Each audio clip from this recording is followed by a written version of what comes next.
Hello student, welcome to APJEC. তোমরা সকলেই জানো যে 27শে আগস্ট 2026-এ তোমাদের সিইউএলইটির এক্সাম। আর মাত্র হাতে একদিন সময় আছে মিডিলে। তাই আজ পর্যন্ত যে সমস্ত ক্লাস করানো হয়েছে ম্যাথের, তার উপরে একটা ছোট্ট রিভিশন ক্লাস। এখানে বেশ কয়েকটা চ্যাপ্টার, মেন চ্যাপ্টার আর মেন টাইপের যেগুলো অঙ্ক আসে, সেগুলো আমি এখানে তোমাদের দেখানোর বা প্র্যাকটিস করানোর বা রিভিশন করানোর চেষ্টা করেছি। তোমরা এই ক্লাস দেখো, অবশ্যই দেখো, উপকৃত হবে। এই ধরনের অঙ্ক সাধারণত বিভিন্ন পরীক্ষায় এসে থাকে, কম্পিটিটিভ পরীক্ষায় এই ধরনের অঙ্কগুলো এসে থাকে, আর সিইউএলইটি এক্সামের জন্য এই ধরনের অঙ্ক খুব গুরুত্বপূর্ণ। তো কথা না বাড়িয়ে আমরা ম্যাথ শুরু করছি। তো শুরু করা যাক আমাদের আজকের ম্যাথ প্র্যাকটিস বা রিভিশন ক্লাস। তো আমি প্রথমেই বলেছি যে আমি মেন কয়েকটা চ্যাপ্টার থেকে কিছু অঙ্ক তুলেছি তোমাদের জন্য, তোমাদের প্র্যাকটিসের জন্য, যে সমস্ত অঙ্ক বা যে টাইপের অঙ্ক সাধারণত পরীক্ষায় এসে থাকে। তো দেখো, আমি প্রথমেই যে চ্যাপ্টারটা নিয়েছি তোমাদের জন্য সেটা হচ্ছে কি, পার্সেন্টেজকে বাংলায় বলতে গেলে শতকরা, তাই না? আমি ক্লাস বাংলায় করছি এই জন্য, যেহেতু তোমরা সিইউএলইটি এক্সাম দেবে ক্যালকাটার সমস্ত ছাত্র, মানে ওয়েস্ট বেঙ্গলের, তাই কোয়েশ্চেন থাকবে ইংলিশে, কিন্তু আমি তোমাদের বোঝানোর জন্য বাংলা ভাষায় সমস্ত কিছু এক্সপ্লেন করব। দেখো, পার্সেন্টেজ চ্যাপ্টারের প্রথম একটা অঙ্ক নিয়েছি, যেটা বলছে, কি বলছে দেখো, a number is increased by 20% and then decreased by 20%, what is the net change? তাই বলছে একটা কোনো নাম্বার ছিল, সেটা 20% প্রথমে বৃদ্ধি করা হয়েছে, আর তারপরে সেই 20% বৃদ্ধির পরে ওটাকে আবার 20% হ্রাস করা হয়েছে, ডিক্রিজ করা হয়েছে। তো what is the net change? তাহলে টোটাল নাম্বারটার উপর নেট চেঞ্জ কী হয়েছে? এবার 20% যে দুবার বেড়েছে, এই ধরনের অঙ্ক করতে, মানে সাকসেসিভ ইনক্রিজ বা ডিক্রিজ, বা একবার ইনক্রিজ করলো একবার ডিক্রিজ করলো, বা পরপর দুবার ইনক্রিজ করলো, এই ধরনের অঙ্ক করার জন্য আমাদের একটা শর্টকাট সূত্র রয়েছে। সূত্রটা কি না, সূত্রটা বলছে A plus B plus A into B by 100। তো A plus B plus A into B by 100 বলতে কী বুঝি? তাহলে কোনটা এ ধরবো, কোনটা বি ধরবো? তো একটা জিনিস দেখো, এখানে বলছে এ নাম্বার ইজ ইনক্রিজ বাই 20%। তো প্রথম যে ইনক্রিজ বা ডিক্রিজ যে পার্সেন্টেজটা থাকবে সেটাকে আমরা এ ধরে নেব। আর যদি ইনক্রিজ হয় তাহলে কি হচ্ছে, বৃদ্ধি হচ্ছে, অ্যাড হচ্ছে। সেই জন্য আমরা যখন ইনক্রিজ থাকবে সেটাকে আমরা কী দিয়ে, প্লাস চিহ্ন দিয়ে ডিনোট করব। কী দিয়ে? প্লাস চিহ্ন দিয়ে ডিনোট করব। আর যদি ডিক্রিজ হয় তাহলে কি হচ্ছে, হ্রাস পাচ্ছে, মাইনাস হচ্ছে, তাহলে এটাকে আমরা কি, মাইনাস চিহ্ন দিয়ে ডিনোট করব। এখন আমরা দুটো মান পেয়ে গেছি, একটা হচ্ছে +20, একটা হচ্ছে -20। কিন্তু আমরা যদি সূত্রে দেখতে যাই A plus B plus A B by 100, তো আমরা দেখব +20 আছে, তার মানে এখানে +20 বসাবো এর জায়গায়। সূত্রে প্লাস আছে কিন্তু কি মান আছে -20, তো আমাদের কত আসবে, এটা -20। আর এখানে প্লাস আছে, সূত্রে প্লাস আছে, কিন্তু দেখো এখানে একটা প্লাস আসবে, একটা মাইনাস আসবে, মাইনাস প্লাসে মাইনাস, তাহলে এখানে মাইনাস কী হবে, এ 20 আর বিও 20। আমরা যেহেতু আগেই মাইনাস প্লাসে মাইনাস নিয়ে নিয়েছি, তাই ওখানে আর -20 +20 লিখলাম না, বাই 100। এখন দেখো, +20 এবং -20 কেটে গেল, আর বেঁচে থাকছে একটা কি, মাইনাস চিহ্ন। আর মাইনাস চিহ্ন আমি সবসময় বলেছি ডিক্রিজকে ডিনোট করার জন্য ব্যবহার করেছি, তো মাইনাস একটা থাকবে, তাই না? আর মাইনাসের পরে কত থাকছে দেখো, একটা জিরো কাটছে, একটা জিরো কেটে গেল, আবার একটা জিরো কেটে গেল, অ্যাকচুয়ালি কী থাকছে, 4। আর মাইনাস চিহ্ন ডিনোট করবে আমি বলেছি ডিক্রিজকে, আর 4 হচ্ছে তার মান। তাহলে what is the net change? তাহলে নেট চেঞ্জ যদি আমরা এখানে দেখতে যাই, পাচ্ছি 4% ডিক্রিজ, তাই না? 4% ডিক্রিজ, অপশান সি দেখে নাও, 4% ডিক্রিজ, এটা হচ্ছে অ্যান্সার। নেক্সট ম্যাথে আমরা চলে যাব। দেখো অ্যান্সার মিলেছে কিনা দেখো, অবশ্যই অ্যান্সার মিলে গেছে, অ্যান্সার ওরা সি নিয়েছে। চলো নেক্সট ম্যাথ কী বলছে দেখো। নেক্সট ম্যাথ বলছে, if 35% of A number is 84, the number is. তাহলে বলছে 35% একটা নাম্বার আছে, তার 35% হচ্ছে 84, দ্য নাম্বার ইজ। তাহলে আসল নাম্বারটা কত? তো এই ধরনের আমরা যখন অঙ্ক করবো, 35%কে আমরা সবসময় চেষ্টা করব কী করতে, ভগ্নাংশে পরিণত করে নিতে, তাই না? তো ভগ্নাংশ করা আসলে কি, 35% মানে কি, 35/100। এটাকে যদি কাটাকাটি করি 5 দিয়ে, 5 7 35, আর 5 20 100। তাহলে একটা জিনিস দেখো, কোনো নাম্বার যদি 20 হয়, তার 35% হচ্ছে 7। তো আমরা ধরে নিলাম যে মেন যে সে নাম্বারটা ছিল তার নাম্বারটা আমরা ধরে নিলাম 20, এর 35% হচ্ছে 7। তো আমরা এটা বলতে পারি কি যে এই 7 যে নাম্বারটা রয়েছে সেটাই হচ্ছে ওদের কি 84। তো আমাদের যদি 1 নাম্বার থাকতো তাহলে নাম্বারটা কত হতো? যদি 1 নাম্বার থাকতো 84/7, 7 দিয়ে যদি আমরা কাটি 7 10 7 7 12 84, তাহলে 1-এর জন্য আমরা কত পাচ্ছি? আমাদের কাছে যদি নাম্বারটা 1 হতো তাহলে সেটা 12 হতো, কিন্তু আমরা টোটাল নাম্বার মেন নাম্বার কোনটা ধরেছে? 20। তো মেন নাম্বার যেহেতু 20, তাহলে 20 ইন্টু 12 বা 12 দিয়ে কত আসছে? 240, তাই না? বা 240। তা 240 অপশানে আছে? হ্যাঁ অবশ্যই আছে। কোন অপশান? না, অপশান বি। তাহলে অ্যান্সার হবে কত? 240। The number is 240। নেক্সট অঙ্কে চলে যাব আমরা। দেখো বি অ্যান্সার নিয়েছে। নেক্সট অঙ্কে চলে যাব। বলছে the price of a commodity rise by 25%। Price মানে মূল্য, অফ এ কমোডিটি মানে জিনিসপত্রের, রাইজেস মানে বৃদ্ধি পেয়েছে by 25%। By what percent should the consumption be reduce to keep the expenditure unchanged. এখন কোয়েশ্চেন করছে যে আমি কত পার্সেন্ট যদি আমার খরচা কমাই, কনজামশন মানে কি? খরচ কমাই, তাহলে আমার আগের এক্সপেন্ডিচারটা একই থাকবে, কোনো চেঞ্জ হবে না, আনচেঞ্জ থেকে যাবে এক্সপেন্ডিচার। দেখো 25%কে আমরা যখনই বলেছি যে পার্সেন্টেজের অঙ্ক করব, তো আমরা সবসময় দেখবো যে পার্সেন্টেজকে কীভাবে ভগ্নাংশে আনা যায়।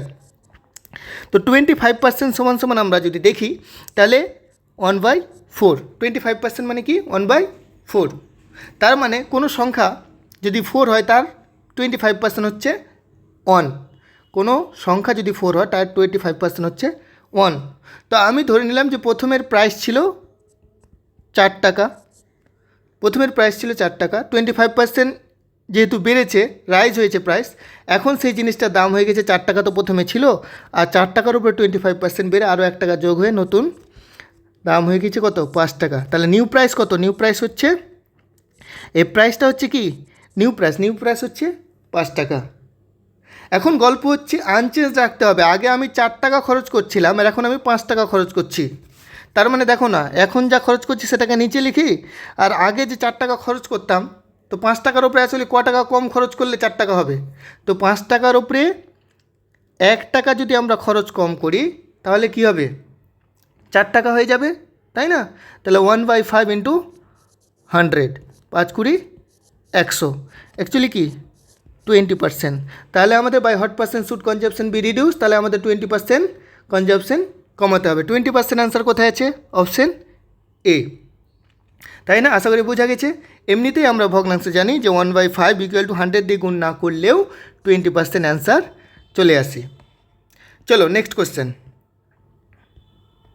নেক্সট কোয়েশ্চেন আমি নিয়েছি প্রফিট এবং লস থেকে, প্রফিট অ্যান্ড লস থেকে। এর আগে পার্সেন্টেজ করলাম। পার্সেন্টেজ চ্যাপ্টার যার ভালো ক্লিয়ার থাকে সে প্রফিট লস করতে পারে, তার কোনো অসুবিধা হয় না। দেখো প্রফিট লস থেকে কী কোয়েশ্চেন এসছে? একটা কোয়েশ্চেন এসছে, an article is sold for 540 rupees at a profit of 20%। তাহলে মেন কথা হলো আগে আমরা কত পার্সেন্ট দেওয়া আছে সেটা দেখব, 20%, তাই না? এই 20%কে আমরা সবসময় চেষ্টা করব ভগ্নাংশে নেওয়ার। 20%কে যদি আমরা ভগ্নাংশে লিখি 1/5, এইভাবে আমরা লিখতে পারি 20%কে। কেন এটা এসছে 1/5? 20/100 কাটাকাটি করলে 1/5ই আসে। এবার বলছে an article is sold for 540 at a profit of 20%, cost price কত? তাই না? আমি ধরে নিলাম যে 5 টাকার 20% 1 টাকা, তো এই 5 টাকায় সমানে আমি ধরে নিলাম প্রাথমিক সিপি, তাই না? আর যখন আমি বিক্রি করছি তো 20% প্রফিট করে বিক্রি করছি, তারপরে 5 টাকা তো সিপি থাকছে, তার সঙ্গে 1 টাকা আমরা কী করছি? অ্যাকচুয়ালি 1 টাকাটা হচ্ছে প্রফিট, 1 টাকাটা প্রফিট দিয়ে টোটাল আমরা যে এসপি হচ্ছে কত? 6, এটা হচ্ছে এসপি হচ্ছে সেলিং প্রাইস, সিপি হচ্ছে কস্ট প্রাইস, এসপি হচ্ছে সেলিং প্রাইস, আর 1 টাকা প্রফিট। তাহলে আমরা কী কী জিনিস পেয়ে গেছি? একটা পেয়ে গেছি সিপি মানে কস্ট প্রাইস 5 টাকা। 5 টাকার উপরে যদি 20% লাভ করে তো 1 টাকা লাভ করবে, তার মানে কি 5 টাকা ক্রয় মূল্য প্লাস 1 টাকা লাভ দিয়ে 6 টাকায় বিক্রি করতে হবে, আর 6 টাকা বিক্রি করছে সেটা হচ্ছে এসপি। কিন্তু এরা কি বলেছে? সোল্ড করেছে, মানে সেলিং প্রাইস এটা হচ্ছে 540। তাহলে আমরা কি করব? আমাদের যেটা এসপি এসছে এই এসপিটা ওদের এসপির সাথে তুলনা করব। তো আমাদের 6 টাকা যেটা এসপি এসছে ওদের অ্যাকচুয়ালি বলেছে যেটা আগে বেচেছে সেটা হচ্ছে কত? 540 টাকা। তো আমাদের যদি 1 টাকা হতো তাহলে কত ভ্যালু আসতো? আমাদের যদি 1 টাকা হতো তাহলে ভ্যালু আসতো 540/6, তাই না? তো 540/6কে যদি আমরা কাটাকাটি করি কত আসবে? 9×6 = 54, মানে 90 রুপিস। তাহলে 1 ইউনিটের মান আমরা কত পেয়ে গেলাম? 1 ইউনিটের মান হচ্ছে 90 রুপিস। কিন্তু আমাদের সিপি কত ইউনিট ছিল? 5 ইউনিট। তাহলে সিপি যেহেতু 5 ইউনিট, তো 5 ইন্টু 5টা কেন নিলাম? এই যে সিপি 5 ইউনিট ইন্টু 1 ইউনিটের মান কত পেয়েছি আমরা? 90/90। তাহলে টোটাল আমরা কত টাকা পাচ্ছি? তাহলে আমরা টোটাল টাকা পাচ্ছি 5 নং 45, 450 টাকা। এই 450 টাকা হচ্ছে কস্ট প্রাইস, এই টাকায় সে কিনেছে জিনিসটা, 450 টাকায় কিনেছে আর বিক্রি করার সময় 540 টাকায় বেচেছে, তাতে তার লাভ হয়েছে 20%। এটাই হচ্ছে শর্টকাট নিয়ম। আমি বোঝানোর জন্য এখানে হয়তো সময় নিয়ে বলছি, তোমরা যখন এটা বুঝে যাবে তো খুব শর্টকাটেই করতে পারবে। নেক্সট কোয়েশ্চেন দেখো। নেক্সট কোয়েশ্চেন বলছে এ shopkeeper marks an article 20% above, মানে যা আছে তার CP 20% above it's cost price. এটা কস্ট প্রাইসে 20% অ্যাভবে মার্ক করে রেখেছে। মার্ক মানে MP, mark price. And give a discount of 10% his profit percentage. তাহলে সে কত টাকা প্রফিট করছে? তাহলে এখানে 3টা জিনিসের কথা বলেছে। একটা হচ্ছে সিপি, একটা হচ্ছে এমপি, আর আরেকটা হচ্ছে এসপি। সিপি হচ্ছে কি? কস্ট প্রাইস, মানে কোনো জিনিস ধরে নিলাম 100 টাকায় কিনেছে, তাই না? পার্সেন্টেজ যেহেতু দেওয়া আছে আমরা যা কিছু ধরতে পারি, মানে 100 টাকার উপরে ধরলে আমাদের বেশি সুবিধা। তো ধরে নিলাম 100 টাকা দিয়ে কোনো জিনিস ক্রয় করেছে, তাতে বলেছে 25% above cost price. Cost price 100 টাকা হলে 100 টাকা 25% এক্সট্রা করলে 125 টাকা হয়ে যায়। তাহলে এমপি হয়ে যাচ্ছে কত? 125 টাকা। মার্ক প্রাইস মানে মার্কিং করে রেখেছে, 100 টাকায় কিনে নিয়েছে, তারপর স্টিকার ছাপিয়ে দিয়েছে ওখানে 125 টাকার। এবার বলছে এ ডিসকাউন্ট গিভ 10%। এই 125 টাকার উপরে যদি 10% ছাড় দেয়, অ্যাকচুয়ালি কত টাকা ছাড় দিচ্ছে দেখো।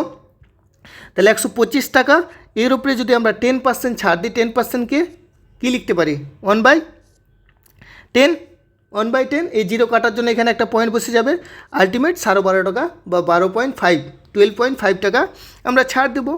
তাহলে 125 থেকে 10% যদি আমরা ছাড় দিই, তাহলে ওই জিনিসটা আমাদের বেচতে হবে 112 টাকায়। 112 টাকায়।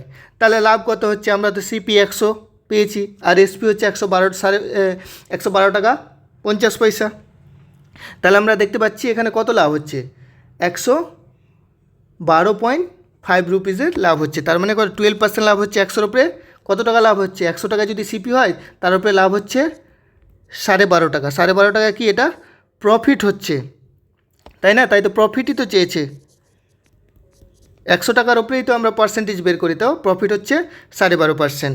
তো অ্যান্সার হবে বি। Answer B. চলো নেক্সট কোশ্চেন।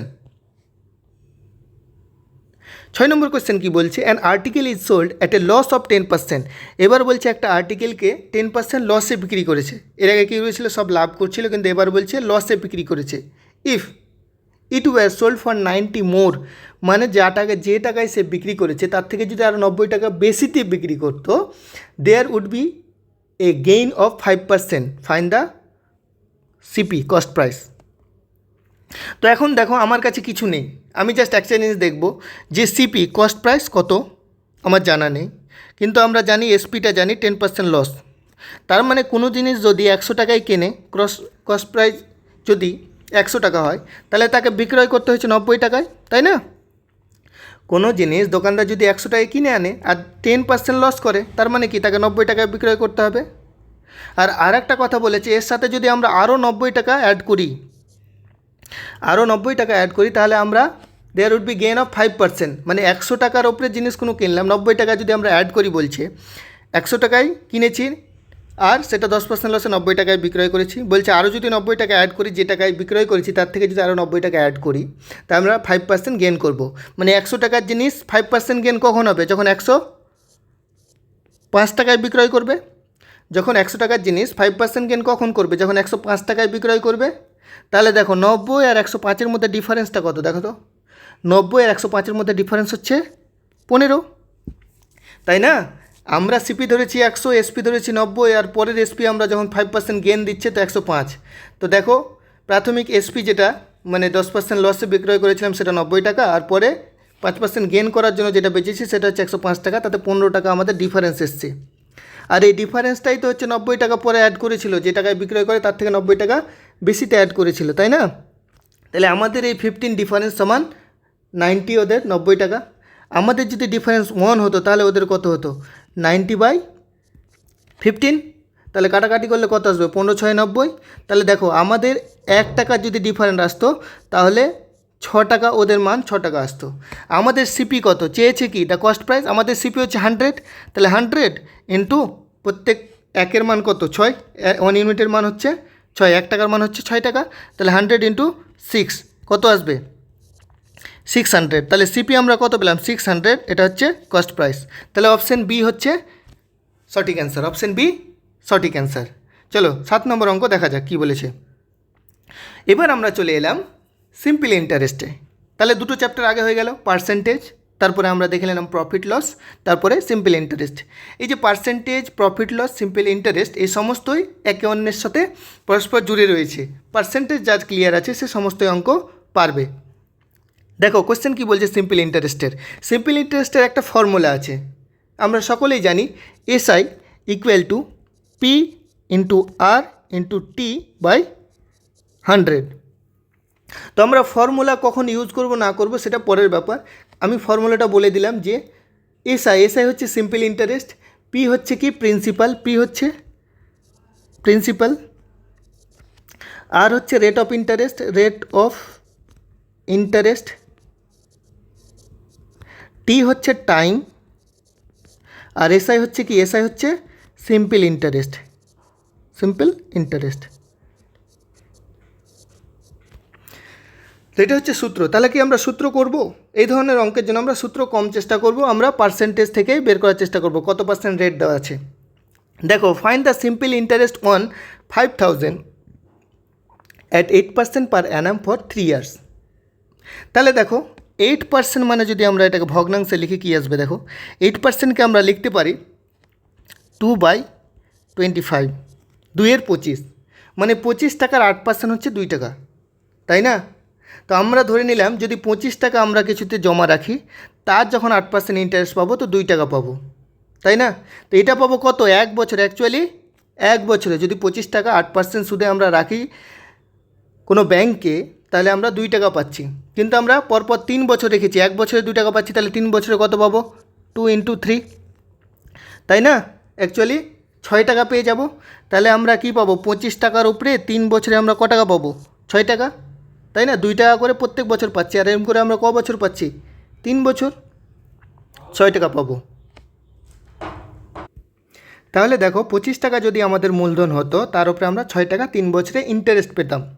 কিন্তু মূলধন ওরা কত বলেছে? 5000, আর আমরা ধরেছি 25 টাকা। তো আমরা বলছি যে আমাদের 25 টাকা যেটা মূলধন প্রিন্সিপাল, সেটা আমরা কী বললাম? ওদের 5000 টাকার সাথে তুলনা করব। আমাদের 25 টাকা সমান ওদের 5000 টাকা। আমাদের 1 টাকা সমান তাহলে কত আসবে? 5000/25, 25 2 50, 200 টাকা। তো আমাদের 1 টাকা সমান হচ্ছে ওদের 200 টাকা। আমাদের যেটা বলছিলাম যে কত টাকা আমাদের SI বের করতে বলেছে, কি বলেছে? Find the simple interest. তো আমাদের সিম্পল ইন্টারেস্ট 3 বছর 6 টাকা এসছে, আর প্রত্যেক 1 টাকার মান হচ্ছে কত? 200 টাকা। 200 দিয়ে গুণ করে দাও, কত আসবে? কত আসবে? 1200 টাকা। তো আমাদের সিম্পল ইন্টারেস্ট আসবে 1200 টাকা। এটা যদি আমরা পার্সেন্টেজ ধরে করি, আর এটা যদি আমরা পার্সেন্টেজ ধরে না করি তাহলে কি করব? তাহলে এই ধরনের অঙ্ক আমরা ডাইরেক্ট সূত্রে বসিয়ে দেবো, PRT/100। তাহলে বসাও। পি কত রয়েছে? পি রয়েছে 5000 টাকা, রেট অফ ইন্টারেস্ট 8%, টাইম রয়েছে 3 ইয়ার্স, তাই না? আর বের করতে বলেছে সিম্পল ইন্টারেস্ট। SI কত? SI কত? এবার SI এর সূত্র আমরা কি জানি? SI equal to P into R into T/100।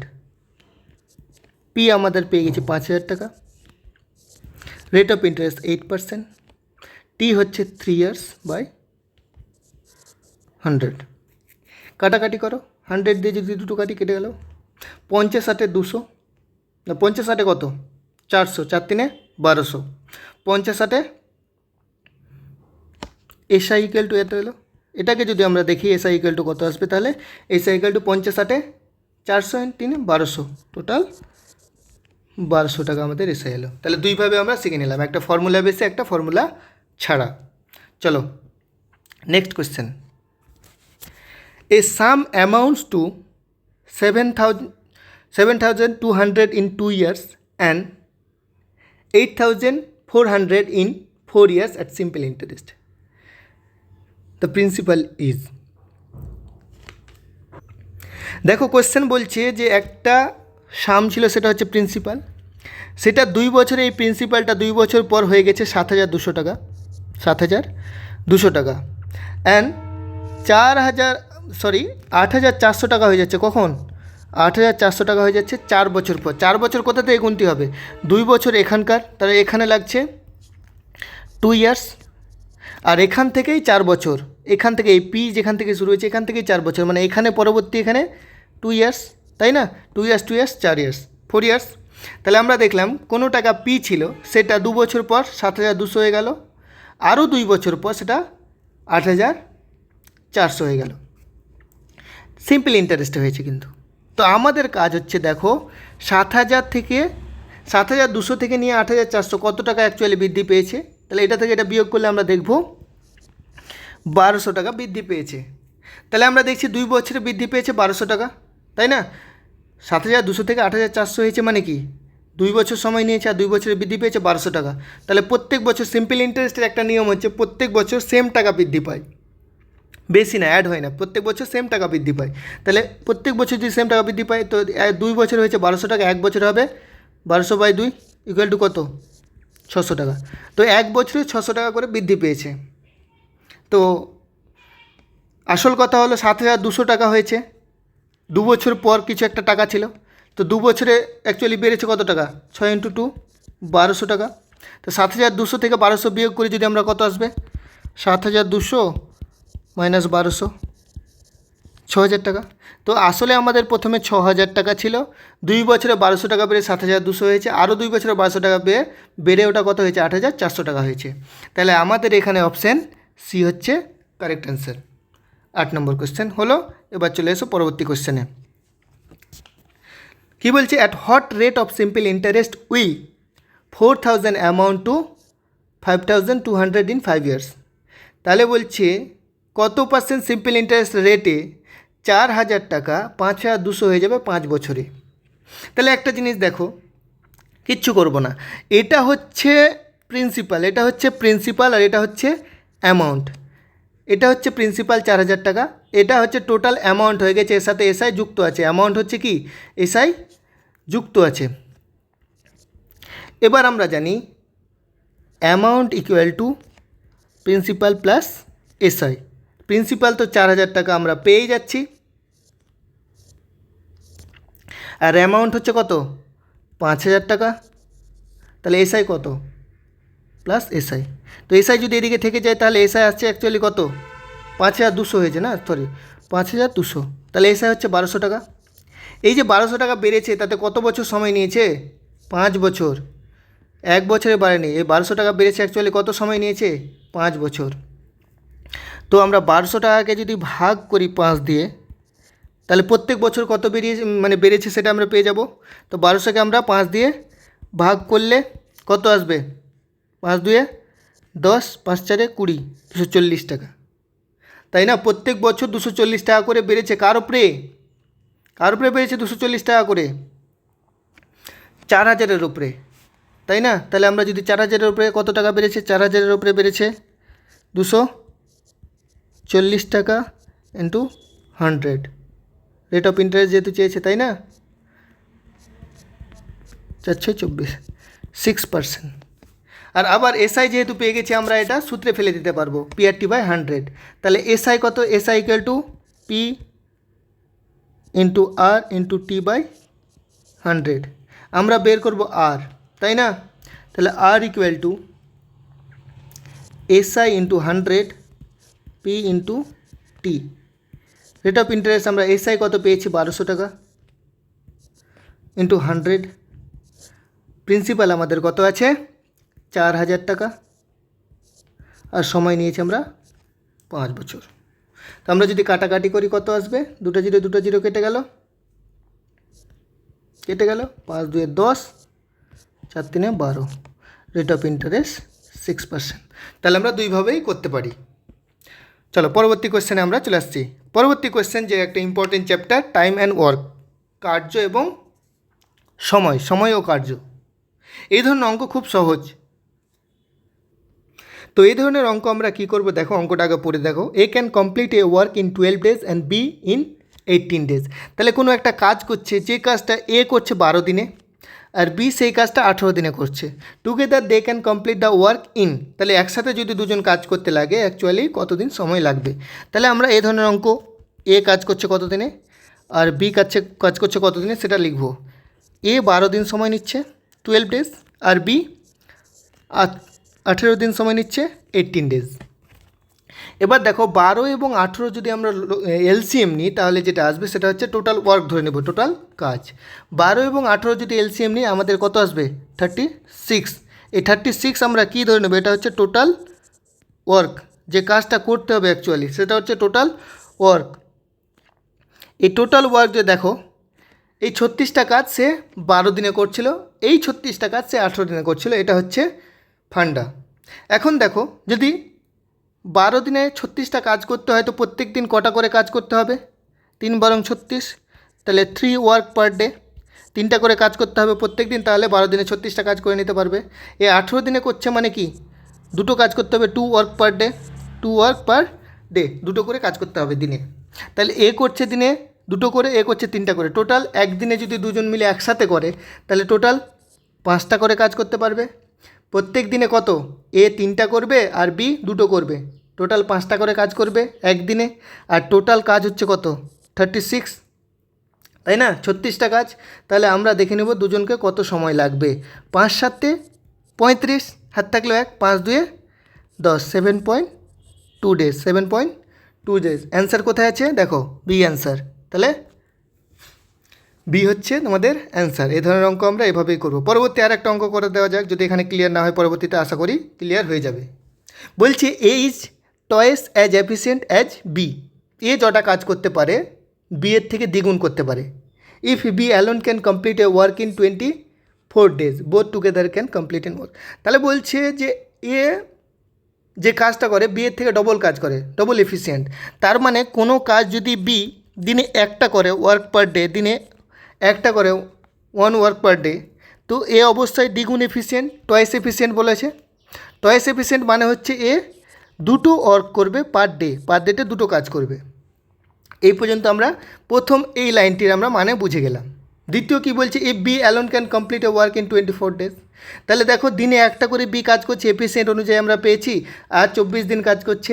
তাহলে 24 দিন কাজ করবে আর প্রত্যেকদিন একটা করে যদি কাজ করে তাহলে টোটাল কাজ আমরা কত পাচ্ছি, টোটাল কাজ 24টা পাচ্ছি। এটা হচ্ছে কি টোটাল ওয়ার্ক, তাই না, টোটাল ওয়ার্ক হচ্ছে 24টা। এখন গল্প হচ্ছে আবার পরের লাইনে বলছে both together can complete it in. এবার দুজন যদি একসাথে করে, এ করছে একটা করে, এ করছে দুটা করে, টোটাল কাজ পার ডেতে কটা করে হচ্ছে 3টা করে। দুজন মিলে একসাথে যদি করে 3টা করে কাজ করবে। আর টোটাল এটা পার ডে টোটাল, আর টোটাল অ্যাকচুয়াল কাজ হচ্ছে কত 24টা। তাহলে 3টা করে প্রত্যেক দিন যদি করে 24টা কাজ করতে দুজনকে কত সময় লাগবে, 3 8 24, তাহলে 8 days। অ্যান্সার কত হবে 8 days। অপশান বি হচ্ছে সঠিক অ্যান্সার। পরবর্তী আর একটা কোয়েশ্চেন দেখো, এ অ্যান্ড বি টুগেদার। এবার কি বলে দিয়েছে, এ আর বি একসাথে কাজ করছে আর সে কাজটা তারা করছে 10 দিনে কাজ কমপ্লিট করছে। দুজন একসাথে যখন কাজ করছে সে কাজটা 10 দিনে কাজ কমপ্লিট করছে। যদি A alone do it in 15 days, যদি এ একাই করতো তাহলে সে কাজটা 15 দিনে করতে পারতো।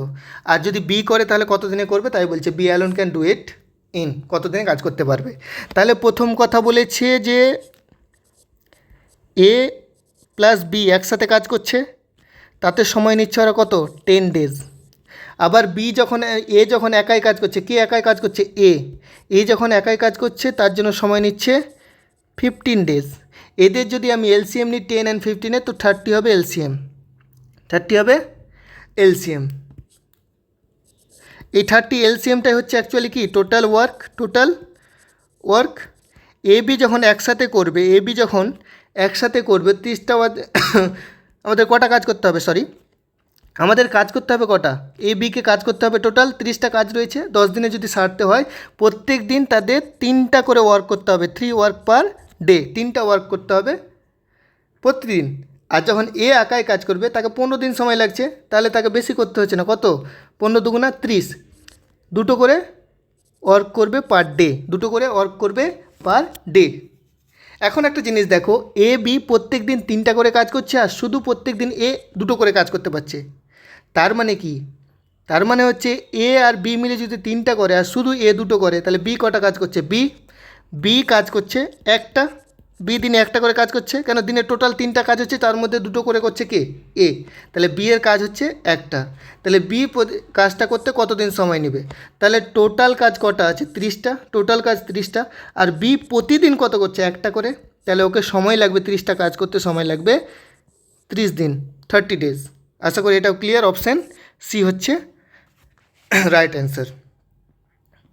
এরপরে আমরা চলে আসছি পাইপ অ্যান্ড সিস্টেম, নতুন চ্যাপ্টার কি পাইপ অ্যান্ড সিস্টেম, এখান থেকেও কোয়েশ্চেন আসছে, আর এটা হচ্ছে টাইম অ্যান্ড ওয়ার্কের একদম হুবহুব, একদম হুবহুব। তো দেখো, pipe A fills a tank in 10 hours and pipe B fills in 15 hours, তাহলে একই ধরনের। এর আগে কি দেখছিলাম, এ কাজ করছে 10 ঘন্টায়, বি করছে 15 ঘন্টায়। একইভাবে এখানে একটা ট্যাঙ্কি রয়েছে, পাইপ অ্যান্ড সিস্টেম মানে হচ্ছে পাইপ হচ্ছে নালি বা নল, তাই না, আর সিস্টেম হচ্ছে চৌবাচ্চা, তাহলে ট্যাঙ্কি বা চৌবাচ্চা তো জল পূর্ণ করছে। যদি এ পাইপ ওপেন করা হয় তাহলে 10 ঘন্টা সময় নিচ্ছে ভর্তি করতে, আর বি পাইপ ওপেন করা হলে 15 ঘন্টা। তাহলে দেখো এ অ্যান্ড বি, এ কতক্ষণে ভর্তি করছে 10 ঘন্টায় 10 আওয়ার্স, বি করছে 15 আওয়ার্স।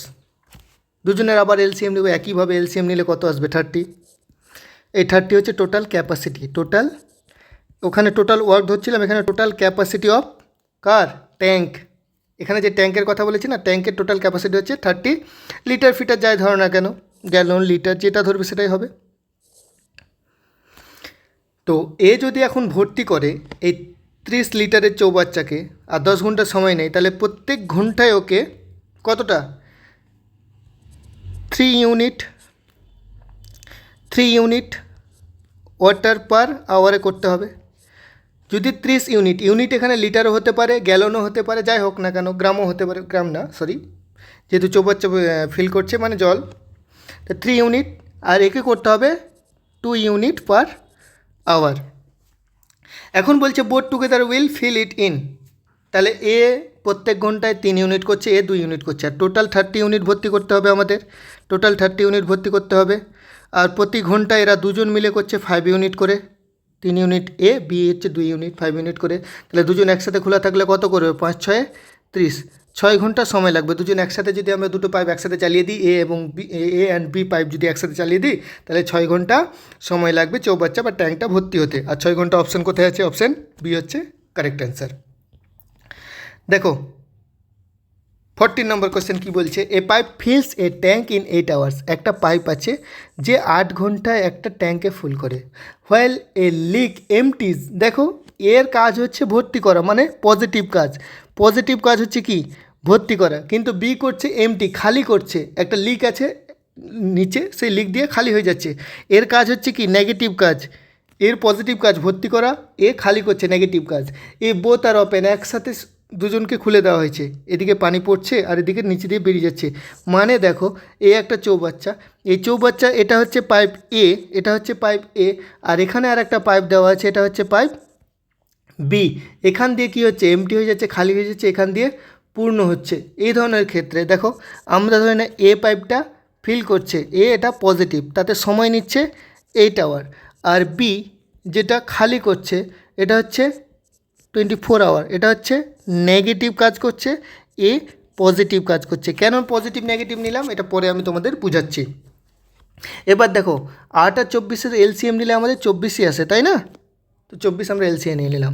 তারপরে দেখো এই 24টা হচ্ছে অ্যাকচুয়াল ক্যাপাসিটি কার, এই ট্যাঙ্কের ক্যাপাসিটি, এটা হচ্ছে অ্যাকচুয়াল কি ক্যাপাসিটি, টোটাল ক্যাপাসিটি, এটা আমরা ধরে নিলাম ক্যাপাসিটি।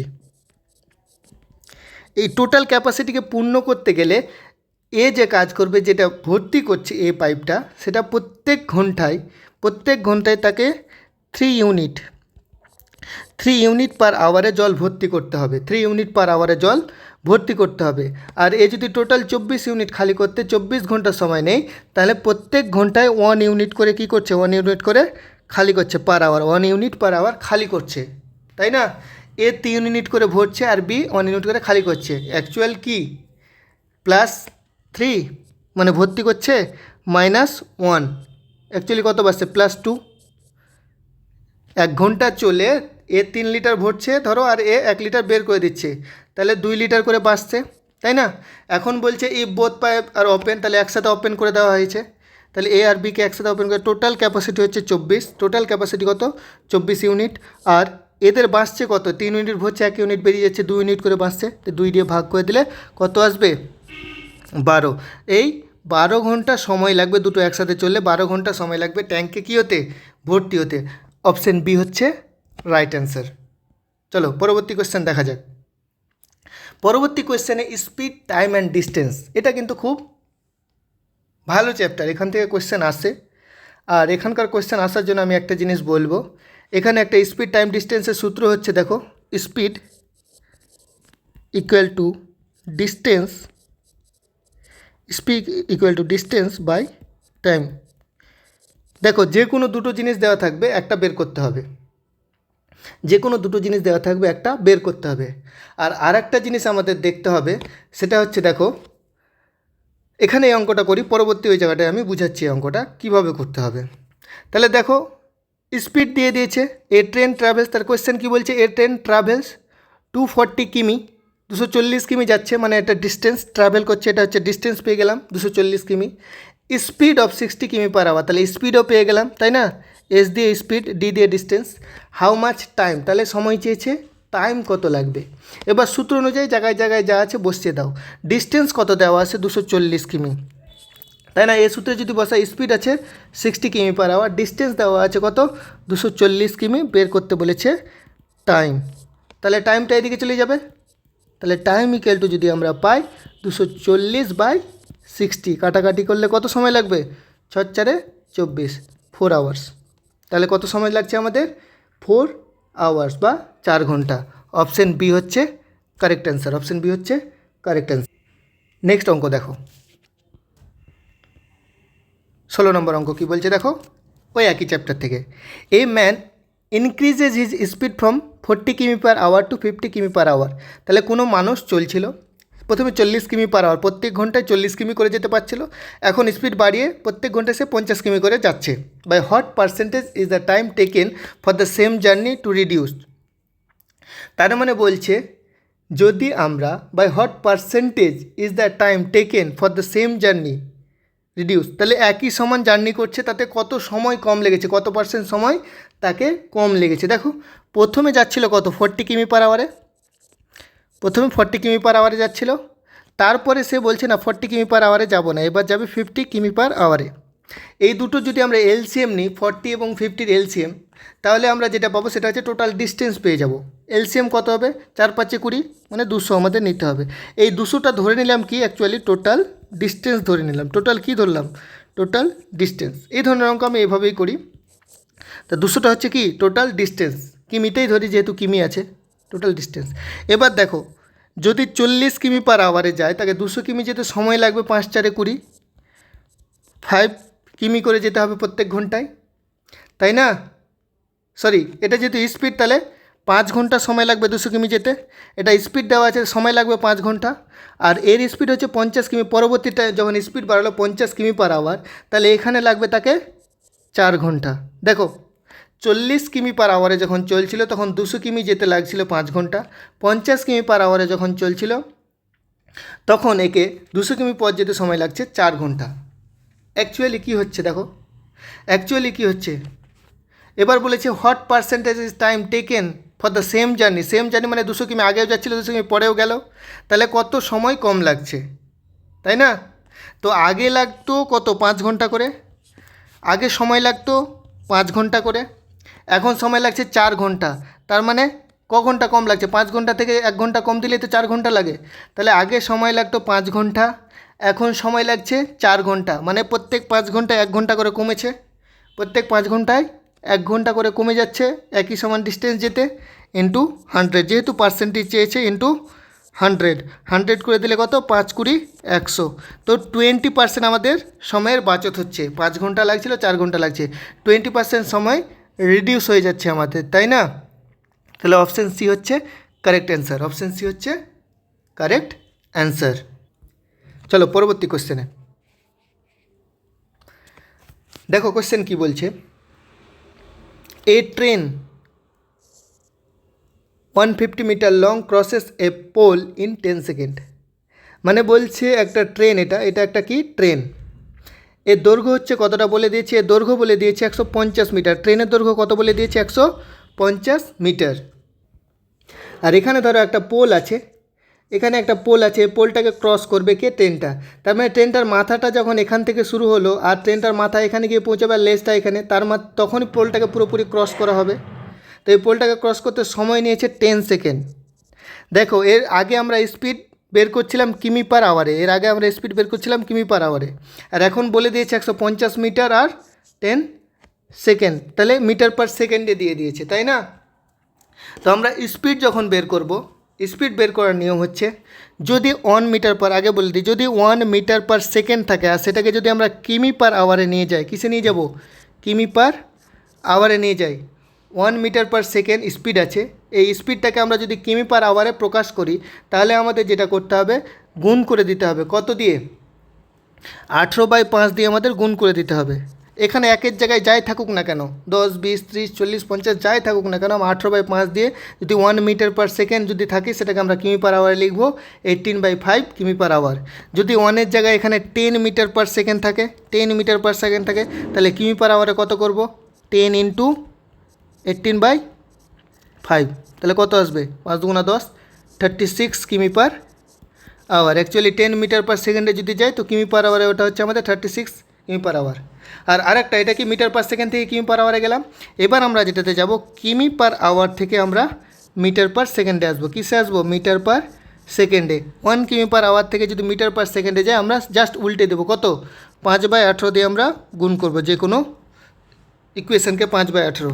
তাহলে কি, ধরো আমরা 18 কিমি যাব, প্রত্যেক ঘন্টায় 18 কিমি পার আওয়ার, এটাকে আমরা যদি মিটার পার সেকেন্ডে নিয়ে আসি, কত আসবে, তাহলে 18 ইন্টু 5/18, 18 কেটে গেল 5, তাহলে আমরা 5 মিটার পার সেকেন্ডে যাচ্ছি। যখন কোনো জিনিস 18 কিমি পার আওয়ারে চলছে, তখন ওর স্পিডটা মিটার পার সেকেন্ড হয়ে যাচ্ছে 5 মিটার পার সেকেন্ড। এটা ছিল বুঝার ব্যাপার। কিন্তু কোশ্চেন কি বলছে, চলো কোশ্চেনে নজর দেওয়া যাক, তাই না? কোশ্চেনে নজর দেওয়া যাক। কোশ্চেন কি বলছে দেখো, তার নিজের ডিস্টেন্সটাকে কভার করছে, তো ডিস্টেন্স হচ্ছে ডি, নিজের তার দৈর্ঘ্যটাকে কভার করছে ট্রেন, তো ডিস্টেন্স হচ্ছে ডি, আর টাইম পেয়ে গেছি টি, স্পিড বের করতে বলেছে, এস ইকুয়াল টু ডি/টি আমরা জানি, এস এখানে থেকে গেল, ডি হচ্ছে 150 মিটার লং ট্রেন, 150, আর টাইম হচ্ছে কত, 10 সেকেন্ড। অ্যাকচুয়ালি কী আসছে, ডিস্টেন্স অফ মিটারে আছে না 150 মিটার, আর এটা হচ্ছে সেকেন্ডে, তাহলে স্পিড যেটা পাচ্ছি আমরা কত, 15 meter per second, 15 meter per second. কিন্তু অপশানে কী দেওয়া আছে, মিটার পার সেকেন্ড, অপশানে অ্যান্সার চাইছে কি না, অপশান অ্যান্সার কী চাইছে, কিমি পার আওয়ারে। তাহলে কিমি পার আওয়ারে নিয়ে গেলে কী করতে হবে, দেখো মিটার পার সেকেন্ডে যদি থেকে আমরা কিমি পার আওয়ারে নিয়ে যাব, মিটার পার সেকেন্ড থেকে আমরা কিমি পার আওয়ারে নিয়ে যাব, তো কী করব, 18/5 দিয়ে গুণ করব। তো দেখো স্পিডকে আমরা কিমি পার আওয়ারে নিয়ে যাচ্ছি, 15 ইন্টু 18/5, তাহলে কিমি পার আওয়ারে চলে যাবে, তাই না?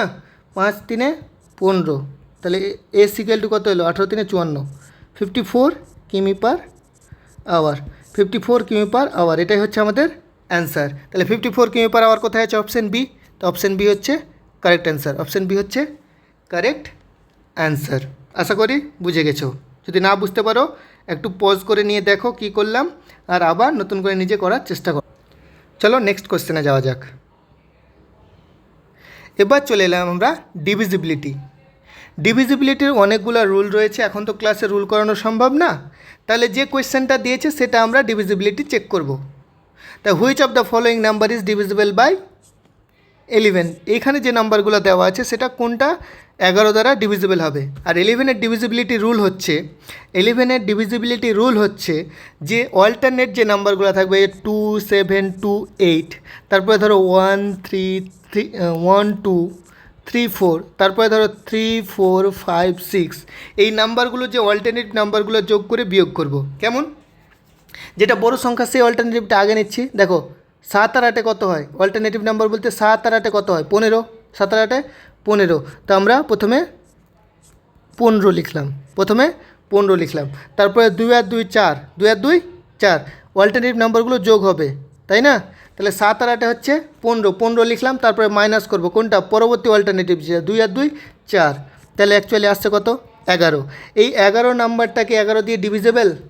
এই যে যেটা এদের বিয়োগফল আসছে, অল্টারনেটিভ নাম্বারের যোগফলের বিয়োগফল যেটা আসছে, সেটা অ্যাকচুয়ালি 11 দিয়ে ডিভিজেবল। হ্যাঁ, ডিভিজেবল। তাহলে এই নাম্বারটা, তাহলে এ নাম্বারটা হচ্ছে ডিভিজেবল, এটা হচ্ছে কারেক্ট অ্যান্সার। পরবর্তী এটা হচ্ছে কিনা দেখি। 1 নাম্বারটা তো স্যাটিসফাই করছে 11 দিয়ে। তাহলে বলছি এখানে যদি 11 আসে, এই যে দুটো অল্টারনেটিভ নাম্বারগুলো যোগ করে যোগফলগুলো যদি আবার বিয়োগ করি, তা সেখানে যদি 11 আসে, 22 আছে, 33 আছে, মানে কি 11-র গুণিতক আছে, যদি 11-র মাল্টিপেল আসে, কিংবা দুটি যোগফল যদি মানে বিয়োগফল, অল্টারনেটিভ যোগফলগুলোকে যদি পরস্পর বিয়োগ করে বিয়োগফল 0 চলে আসে, তাও 11 দিয়ে ভাগ যাবে। এখানে 11-র জায়গায় যদি 0 আসতো, 22 আসতো, 33 আসতো, তাও ভাগ 11 দিয়ে যাবে। তাহলে আমরা দেখলাম যে কারেক্ট অ্যান্সার এ আসছে। কেন? যে এখানে যে অল্টারনেটিভ বিয়োগফলটা সেটা 11 চলে আসছে। পরবর্তীটা দেখি। দেখো 2 আর, কেন আমি পরবর্তী নিয়েছি? এরাই হচ্ছে বড়, এদের যোগফলটা বড় আসবে, তাই আগে নিয়ে নিচ্ছি। 2 আর 4 6, মাইনাস 1 আর 3 4, 2 চলে আসছে। 2 কি 11-এর মাল্টিপেল হচ্ছে? না। 0 আসছে? না। পরেরটা দেখো, 4 আর 6 কত?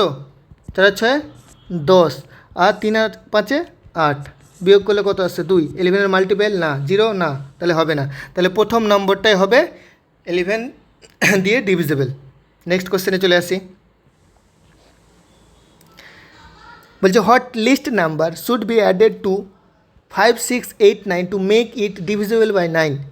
9-এর ডিভিজিবিলিটি রুল কি বলছে দেখো। 9-এর ডিভিজিবিলিটি রুল বলছে কোনো সংখ্যা 9 দিয়ে তখনই ভাগ চলে যাবে যদি ওদের ডিজিটাল সাম, মানে ডিজিটগুলো যোগ করে 9 দিয়ে ভাগ যায়। কথাটার মানে তাহলে কী দাঁড়ালো? এখানে দেখো এই সংখ্যাটা আছে 5, এগুলো আমরা যোগ করবো প্রত্যেকটা ডিজিটকে, তাহলে 5 + 6 + 8 + 9, এটি যোগ করে যদি 9 দিয়ে ভাগ যায়, তাহলে পুরো সংখ্যাটা 9 দিয়ে ভাগ যাবে। এখন দেখো এটি যোগ করতে গেলে কত লাগছে? 9 আর 8 17, 17 আর 6 23, 23 5 28, 28 কি 9 দিয়ে ভাগ যাবে? 28 তো 9 দিয়ে ভাগ যাবে না। কিন্তু এর থেকে তো নিচে কমানো যাবে না। কি বলছে? অ্যাডেড, যোগ করতে হবে। কত সংখ্যা যোগ করতে হবে এই সংখ্যার সাথে?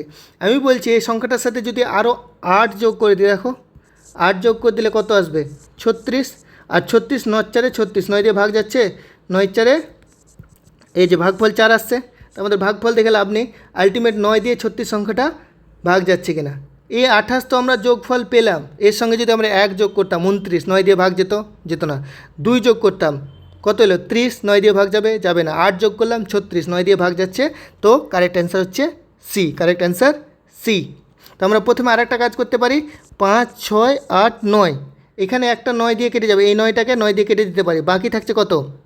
বাকি থাকছে 5 6 8, 5 + 6 + 8 যোগ করলে কত আসবে? অ্যাকচুয়ালি 6 আর 8 কত? 14, আর 14 5 19, 19-এর সাথে যদি আমরা কত যোগ করি? 8 যোগ করি, কত আসছে? 27, 27 9 দিয়ে ডিভিজিবল। তাহলে আমরা দেখব যে মিনিমাম 8 যোগ করতে হবে, তাহলে এই সংখ্যাটা কত দিয়ে ডিভিজিবল হবে? 9 দিয়ে ডিভিজিবল হবে। তো কারেক্ট অ্যান্সার হচ্ছে সি, 8। 20 নম্বর কোয়েশ্চেন কী বলছে? Which of the following is divisible by both 6 and 9? তো এই ধরনের ক্ষেত্রে 6-এর ডিভিজিবিলিটি রুল আছে, 9-এরও ডিভিজিবিলিটি রুল আছে। আলাদা আলাদাভাবে আমরা দেখতে পারি। 6-এর ডিভিজিবিলিটি রুল হচ্ছে যে সংখ্যা 2 দিয়ে কাটবে এবং 3 দিয়ে কাটবে, 3 2 6 হচ্ছে। আর 9-এর ডিভিজিবিলিটি রুল আমরা এখনই দেখলাম যে 9-এর ডিজিটাল সাম করব, তাই না? তাহলে এখন দেখো কোনো জিনিসকে 9 দিয়ে কাটতে গেলে তাদের যোগফল 9 আসতে হবে। কোনো নাম্বারকে 9 দিয়ে কাটতে যদি হয় তাদের যোগফল 9 আসতে হবে। 8 আর 2 10 আর 1 11, 9 দিয়ে কাটবে না। তো এই নাম্বার তো হবেই না। ডিভিজিবল বাই বোথ বলেছে, 6 দিয়ে যেমন যাবে 9 দিয়েও যেতে হবে। তো প্রথম নাম্বার তো দেখলাম 9 দিয়ে যাচ্ছে না। দ্বিতীয় নাম্বারটা 9 দিয়ে যাচ্ছে কিনা দেখো, 4 আর 4 8 1 9, এটা 9 দিয়ে যাচ্ছে। এবার দেখার পালা।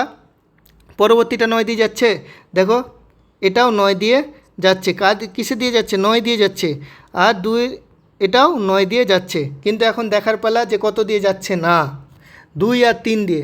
2 দিয়ে যাওয়ার নিয়ম হচ্ছে, আরেকটা দেখো 2 দিয়ে না যাওয়ার নিয়ম হচ্ছে, 9 দিয়ে তো গেল, 2 দিয়ে যাওয়ার নিয়ম হচ্ছে যে লাস্ট নাম্বার থাকবে এই 8 4 3 1, এটা 2 দিয়ে যদি ভাগ যায় তাহলে পুরো সংখ্যাটা 2 দিয়ে ভাগ যাবে।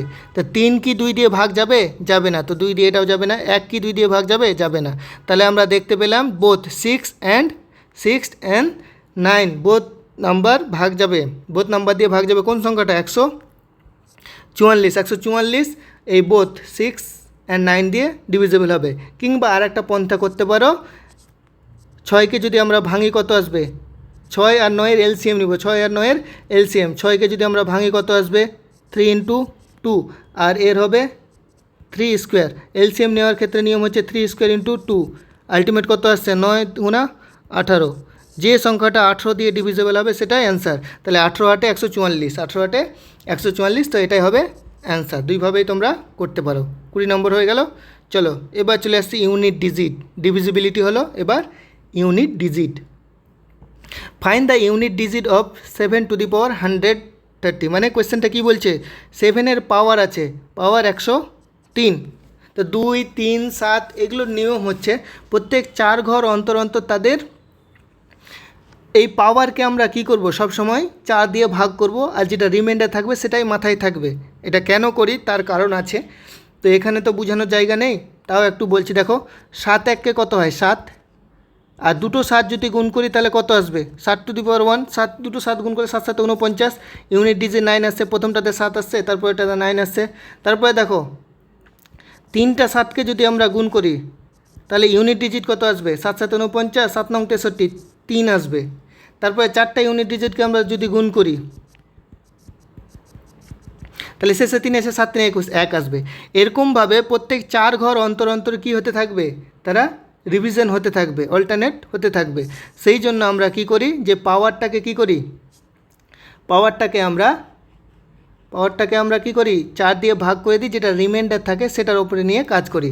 এখন দেখো 7কে দেখো 103 পাওয়ার আছে না, এই 3কে 103 পাওয়ারকে 4 দিয়ে ভাগ করলে 25 4 100 হয়ে যায়, 25 4 100 হয়ে গেল।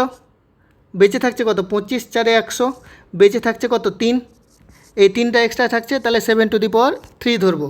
আর 7 টু দি পাওয়ার 3 যদি আমরা গুণ করি তাহলে এখনই কি দেখলাম, 3টা 7কে গুণ করতে হবে, 7 ইন্টু 7 ইন্টু 7। দেখো 7 7 49, 49-এর 9, 7 9 63, 63-র 3, তাহলে ইউনিট ডিজিট তো আসবে 3, ইউনিট ডিজিট হচ্ছে 3 অ্যান্সার, কারেক্ট অ্যান্সার 3। ইউনিট ডিজিটের কনসেপ্ট যারা বুঝো না তাদের বলবো ইউনিট ডিজিট ভালো করে করতে হবে, এই পরীক্ষায় যা হবে, পরবর্তী পরীক্ষা যখন যারা দিবে তারা অবশ্যই ইউনিট ডিজিটের কনসেপ্ট শিখে নিও, খুব ভালো কনসেপ্ট, মজার কনসেপ্ট, তাই না? তো ইউনিট ডিজিটের এইভাবে আমরা করব। তাহলে ইউনিট ডিজিট করছে, ইউনিট ডিজিট মানে ইউনিট পজিশনে যে ডিজিটটা থাকবে। পুরো আমরা একটা অঙ্ক করলাম, একক দশক করে না, ছোটোবেলায় কী করি, একক দশক শতক হাজার, এইভাবে। তো ইউনিট হচ্ছে একক, এই যা পজিশনে যে সংখ্যাটা থাকবে সেটাই হচ্ছে ইউনিট ডিজিট। তাহলে আমরা গুণ করতে করতে শেষে দেখব যে লাস্টে 3টা 7 গুণ করার পরে লাস্টে 3টাই হবে ইউনিট প্লেসে থাকবে, তো এই ইউনিট ডিজিট হচ্ছে 3, বি হচ্ছে কারেক্ট অ্যান্সার। 22 নাম্বার দেখো, find the unit digit of, এখানে 3-এর মাথায় 50 আছে প্লাস 2-এর মাথায় 50 পাওয়ার আছে। তো একইভাবে 4 দিয়ে ভাগ করো 50-কে, 4 দিয়ে যদি ভাগ করি 4 12 48, 3 স্কোয়ার পড়ে থাকছে, প্লাস আছে, এ 2-এর মাথায়ও 50 আছে, তাহলে 4 12 48, এখানেও স্কোয়ার 2 থেকে যাচ্ছে, তাহলে দেখো 3-এর স্কোয়ার 9 প্লাস 2-এর স্কোয়ার 4, দুটোকে যোগ করলে কত আসে 13। এটা হচ্ছে একক, এটা হচ্ছে দশক, তাই না? তো ইউনিট প্লেসে কি আছে, ইউনিট প্লেসে 3, ইউনিট প্লেসে 3 আছে, তো option A correct answer, option A হচ্ছে কারেক্ট অ্যান্সার।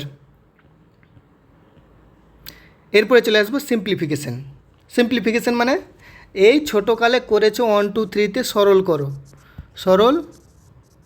কিছুই না, যারা সরল করেছো ছোটোবেলায় তারা সিম্পলিফিকেশান করতে পারবে। দেখো 25% অফ 480, 25%কে আমরা সবসময় কিসে লিখে দেবো, 25%-এর 1/4 ইন্টু 480 প্লাস 12.5%, 12.5%কে আমরা লিখব 1/8 অফ 640 মাইনাস 20%কে 1/5 লিখব ইন্টু 300, কত আসবে? কাটাকাটি করো, 4 1 4, 4 2 8, 120, 8 8 64, 80, 5 6 30, 60। তাহলে কী কী আসছে? 120 প্লাস 80 মাইনাস 60, 140 অ্যান্সার। 80 থেকে যদি 60 বিয়োগ করে দিই কত আসবে? 20 আর 120, তাহলে কত? 140 অ্যান্সার। অ্যান্সার এ হচ্ছে, অপশান এ হচ্ছে রাইট অ্যান্সার। তারপরে সিম্পলিফিকেশান দেখো, সিম্পলিফাই করো এটাকে। এই ধরনের অঙ্ক করার ক্ষেত্রে দেখো কোনো কঠিন নেই। আমাদের প্রথমে সিম্পলিফিকেশান করার আগে কাজ হচ্ছে ভাগের কাজ আগে করতে হবে, তারপরে গুণের কাজ, তারপরে যোগের কাজ। ব্র্যাকেট থাকলে ব্র্যাকেটের আগে কাজ। ব্র্যাকেট যদি আমাদের প্রথমে বলি না, first bracket, second bracket, third bracket, তো আমাদের প্রথম কাজ হচ্ছে ফার্স্ট ব্র্যাকেট, তারপরে সেকেন্ড ব্র্যাকেট, তারপরে থার্ড ব্র্যাকেট, তারপরে ভাগ, তারপরে গুণ, তারপরে যোগ, তারপরে বিয়োগ। এইভাবে আমরা সিম্পলিফিকেশান করব। তো আমাদের এখানে ভাগ এটা আছে, তো আমরা 2.5কে রেখেই দিচ্ছি ইন্টু 4.0 প্লাস 1.2 ভাগ 0.3। এইটুকু অংশকে আমরা নিয়ে কাজ করব। দেখো 1.2কে এভাবে লিখতে পারি, ভাগ আমরা 3/10 লিখতে পারি। কেন লিখলাম তার জন্য আমি তোমাদের বোঝাচ্ছি। ভাগকে আমরা এইভাবে কাটাকাটি আমাদের মুশকিল আছে ভাগ করা, তো আমরা সবসময় যেটা করব 12/10 যেটা থাকবে সেটা তো রেখেই দিলাম, ভাগকে আমরা গুণ করে দেব, ভাগকে গুণ করে দেব। গুণ করার জন্য আমাদের এই পরবর্তী যে সংখ্যাটা থাকবে সেটা উল্টে যাবে। উল্টে যাওয়া মানে কি? 3/10 আছে, 10/3 হয়ে যাবে। এবার 10 10 কেটে গেল, 3 4 12 হয়ে গেল। তার মানে দেখো এতটুকুর মান আমরা পেয়ে গেলাম কত? 4। এতটুকুর মান আমরা পেয়ে গেলাম 4, আর সামনে একটা প্লাস আছে, তাই না? তো এতটুকুর মান আমরা পেয়ে গেলাম +4, এতটুকুর মান আমরা +4 পেয়ে গেলাম। এখানে দেখো একইভাবে আমরা কি করব? 25/10 ইন্টু 4/10, তাই না? এতটুকুর মান পেয়েছি, এবার এতটুকুর মান বের করছি। আমরা নিচে 10 10 করে নিলাম যাতে আমাদের গুণ করতে সুবিধা হয়। তাহলে 25 4 কত হয়? 100, 25 4 100, আর নিচে 10 10 100। এবার যদি আমরা 100 100 কেটে দিই, অ্যাকচুয়ালি বাঁচছে কত? 1, আর এদিকে ছিল +4, +4 ছিল না, এতটুকু অংশ এসছে। 1 + 4 = কত আসবে? 5, = 5। অপশান বি হচ্ছে রাইট অ্যান্সার। অপশান বি হচ্ছে রাইট অ্যান্সার। এখানে ভুল নেওয়া আছে, অপশান বি হচ্ছে রাইট অ্যান্সার। পরবর্তী কোশ্চেন দেখো, 25 নম্বর কোশ্চেন। রুট আছে, তো √144 প্লাস কিউব রুট 27 ইন্টু 4, 4টা বাইরে আছে। তাহলে দেখো রুট থেকে বের করতে গেলে আমরা কি করব? প্রথমে অ্যাকচুয়ালি আমি এখানে করে দেখাচ্ছি, 12 ইন্টু 12 করতে হয়, প্লাস 3 রুট মানে 3 বার গুণ করতে হবে, 3 3 9 ইন্টু 3 27 ইন্টু 4। তাহলে এখান থেকে পাবো 12 প্লাস এখান থেকে পাবো 3 ইন্টু 4। আগে কার কাজ হবে? গুণের কাজ। 12 প্লাস 12 = 24। কার কাজ হলো? অপশান সি হচ্ছে রাইট অ্যান্সার। আমি এখানে করে দেখাচ্ছি, তোমাদের কিন্তু এটা মুখে মুখেই করতে হবে। 12 প্লাস 3 ইন্টু 4 12, 24 মুখে মুখে হয়ে গেল। রেশিও অ্যান্ড প্রপোর্শন দেখো, এর পরবর্তী চ্যাপ্টার রেশিও অ্যান্ড প্রপোর্শন। এখান থেকেও বেশ কিছু কোয়েশ্চেন আমাদের থাকে। বলছে divide ₹840 in the ratio 3:4, the larger share is. তাহলে দুটো অনুপাতে, একটা হচ্ছে 3, একটা হচ্ছে 4, দুটো ভাগে ভাগ করতে হবে। আর টোটাল টাকা হচ্ছে কত? 840। দেখো এ যদি 3টা শেয়ার নেয় আর এ যদি 4টা শেয়ার নেয়, টোটাল শেয়ার কত হচ্ছে? 3 + 4 7, 7টা শেয়ার দাঁড়াচ্ছে। এ 3টা শেয়ার নিচ্ছে, এ 4টা শেয়ার নিচ্ছে, তাতে এদের দাঁড়াচ্ছে কত? টোটাল 7টা শেয়ার। এই 7টা শেয়ারই তো টোটাল 840 টাকাকে ভাগ করবে 7টা শেয়ার। তো এক একটা শেয়ারের মান বের করতে হবে। এই 7টা শেয়ার হচ্ছে 840 টাকা, একটা শেয়ারের মান হচ্ছে কত? 840/7 মানে 12 7 84, 120 টাকা। দেখো একটা শেয়ারের দাম আমরা পেয়ে গেছি 120 টাকা। এ কটা শেয়ার নিয়েছে? আর সবচেয়ে বলছে লার্জেস্ট শেয়ার, লার্জেস্ট শেয়ার কে নিয়েছে? 4। তাহলে 4 হচ্ছে সবচেয়ে বেশি বড় শেয়ার নিয়েছে। তাহলে 4 ইন্টু 120 কত আসবে? 480। 480 হচ্ছে অপশান সি হচ্ছে কারেক্ট অ্যান্সার। অপশান সি হচ্ছে কারেক্ট অ্যান্সার। 27 নম্বর কোয়েশ্চেন দেখো, if A is to B equal to 3:5 and B is to C equal to 10:7, then A is to B is to C কত? এই ধরনের কথা regular ratio বলি। কেন? দেখো আমাদের বের করতে হবে A is to B is to C. Regular ratio কেন বলছি? দেখো এ বি আর বি সি মানে রেগুলার বেসিস চলছে। এ ইজ টু বি দেওয়া আছে 3:5 আর বি ইজ টু সি দেওয়া আছে, তার নিচে এভাবে লিখবো 10:7। এখন গল্প হচ্ছে এখানেও কিছু নেই এখানেও কিছু নেই। যখন এই ধরনের রেশিও থাকবে A is to B B is to C, regular চলবে, এর পর বি বি এর পর সি, রেগুলার চলবে। এমন নয় যে A is to B C is to D, হবে না। A is to B B is to C যখন থাকবে তখন এখানে যে লাস্ট নাম্বারটা থাকবে বি এর, এটা এখানে গুণ করে দেবো। এখানে যে নাম্বারটা থাকবে এখানে, এই নাম্বারটা এখানে চলে আসবে। এবার গুণ করো, উপর নিচে গুণ করলে কত আসবে? 30। এখানে উপর নিচে গুণ করলে কত আসবে? 50।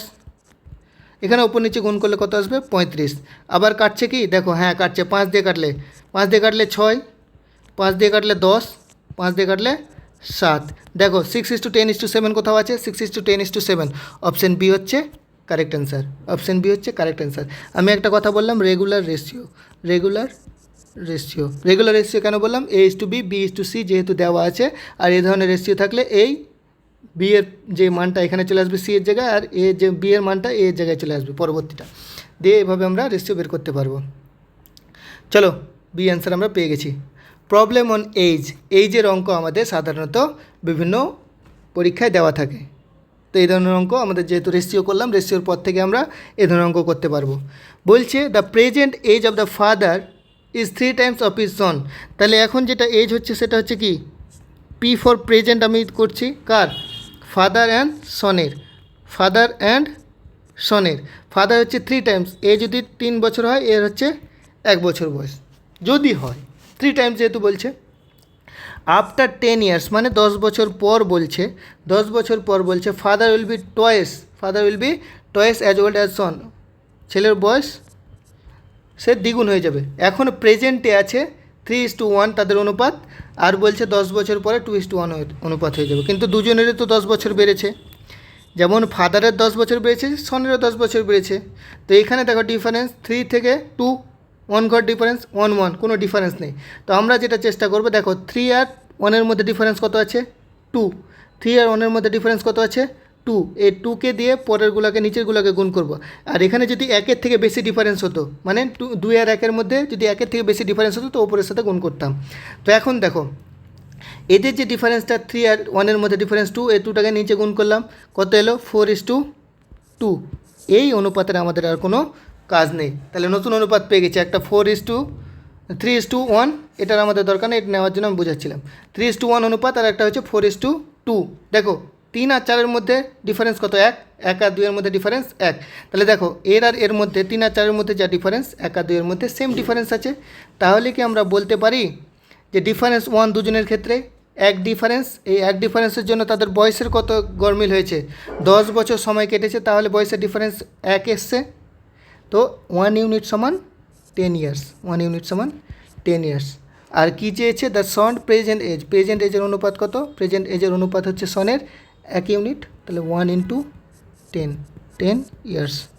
তাহলে ছেলের বয়স এখন 10 বছর। Option B correct answer. Option B হচ্ছে কারেক্ট অ্যান্সার। 29 নম্বর অঙ্ক দেখো। The sum of the present age of A and B is 40 years. Sum মানে যোগফল প্রেজেন্ট এজের। তাহলে প্রেজেন্ট এজের যদি আমরা এ প্লাস বি করতে যাই, এ প্লাস বি দুজনের বয়সকে যোগ করি, তো আমাদের ওদের যোগফল আসবে 40 বছর। 5 years ago, 5 মানে 5 বছর আগে। তো এ 5 বছর কম ছিল আর বিও 5 বছর কম ছিল। 5 years ago their age were in the ratio 3:2। তো দেখো 5 বছর আগে এ এরও বয়স 5 কম ছিল, বি এরও বয়স 5 কম ছিল, দুজনের টোটাল 10 বছর কম ছিল। -10 যখন আমরা করছি আলটিমেট ওদের 5 বছর আগে তাদের বয়সের সাম যদি করি, এটা বয়সের সাম হলো 5 বছর আগে 30 এলো। আর তাদের রেশিও বলছে দেখো 3:2, এ 3 বি 2, 5 বছর আগে এটা অনুপাত দেওয়া আছে। তো টোটাল যদি করি, অনুপাতের টোটাল হচ্ছে 3 আর 2 5, আর ওদের বয়সের অনুপাত হচ্ছে কত? 30 5 বছর আগে। বয়সের যোগফল টোটাল পেয়েছি, দেখো অনুপাতের যোগফল 5 পাচ্ছি, কিন্তু আসল বয়সের যোগফল কত পাচ্ছি? 30। তো এই 5 বছর সমান 30 বছর, 1 বছর সমান 6 বছর। 1 বছর সমান কত পাচ্ছি তাহলে? 6 বছর। 5 বছর মান 30 বছর, 1 বছর হয়ে গেছে 30/5 ইকুয়াল টু 6 ইয়ার্স, 6 ইয়ার্স। কী চেয়েছে? What is age, present age. তাহলে এর প্রেজেন্ট এজ কত, তাই না? এ 5 বছর আগে বয়স কত ছিল? 6, 1 মান 6, তাহলে 3 × 6 18। এই 18 বছর বয়স ছিল তার 5 বছর আগে, যেহেতু এটা কি 5 বছর আগের অনুপাতটা কখন? 5 ইয়ার্স অ্যাগো। তো 18 বছর 5 বছর আগে ছিল, 5 বছর তো এখন আবার সময় বেড়েছে, দিয়ে এখন হয়ে গেছে 23 ইয়ার্স। এখন বয়স হয়েছে কত? 23 ইয়ার্স। তাহলে আমরা দেখতে পেলাম এর বর্তমান বয়স হচ্ছে 23 বছর। Option B is a correct answer, তাই না? অপশান বি হচ্ছে কারেক্ট অ্যান্সার। লাস্ট অঙ্ক দেখে নাও, এটাই লাস্ট অঙ্ক, শেষ। A mother's age is 4 times of her daughter's. তাহলে আমরা দেখতে পেলাম মাদারের এবং ডটারের বয়সের অনুপাত। আর বলেছে present age, mother's age is 4 time of his daughter. তাহলে এটা প্রেজেন্ট ধরে নিচ্ছি। মাদার 4 গুণ হবে ডটার যখন 1। আফটার 8 ইয়ার্স, 8 বছর পর কি হচ্ছে? মাদার টয়েস হয়ে যাচ্ছে, দ্বিগুণ হয়ে যাচ্ছে কার? মেয়ের। তাহলে দেখো আবার 4 আর 2 এর মধ্যে ডিফারেন্স 2 চলে আসছে, আর 1 আর 1 এর মধ্যে কোনো ডিফারেন্স নেই। এদের মধ্যে ডিফারেন্সটা কত?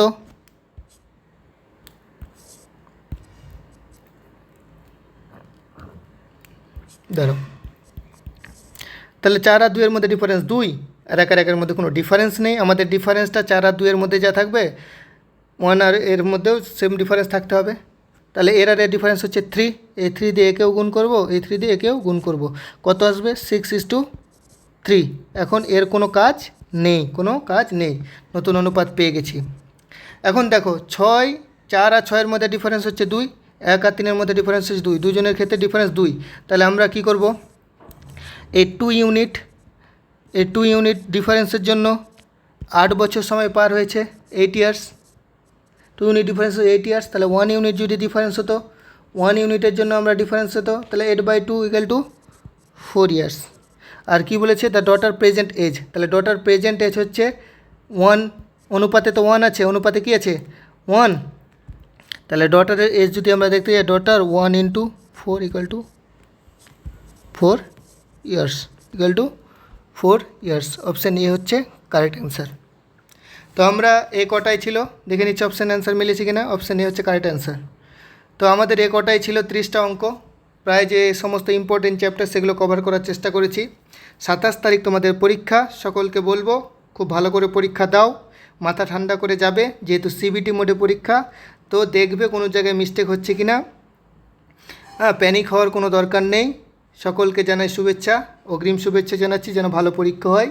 ভালো পরীক্ষা দিয়ে তোমরা তোমাদের স্বপ্নের কলেজ পেয়ে তোমাদের স্বপ্নের ক্যারিয়ার করতে পারো, এই বলে আমি আমার ক্লাস শেষ করছি। আবার বলছি তোমাদের ধন্যবাদ, আর আমাদের APJECর সাথে জুড়ে থাকার জন্য অসীম ধন্যবাদ। পরবর্তী ইয়ারে যারা ভর্তি হতে চাও তারা এখন থেকে স্যারদের সাথে কন্ট্যাক্ট করতে পারো। আমরা ডিটেলসে সেখানে ক্লাস করাই, যারা ক্লাস করেছে তারা জানে। তো আমি আর কথা বাড়াচ্ছি না। That's all, thank you.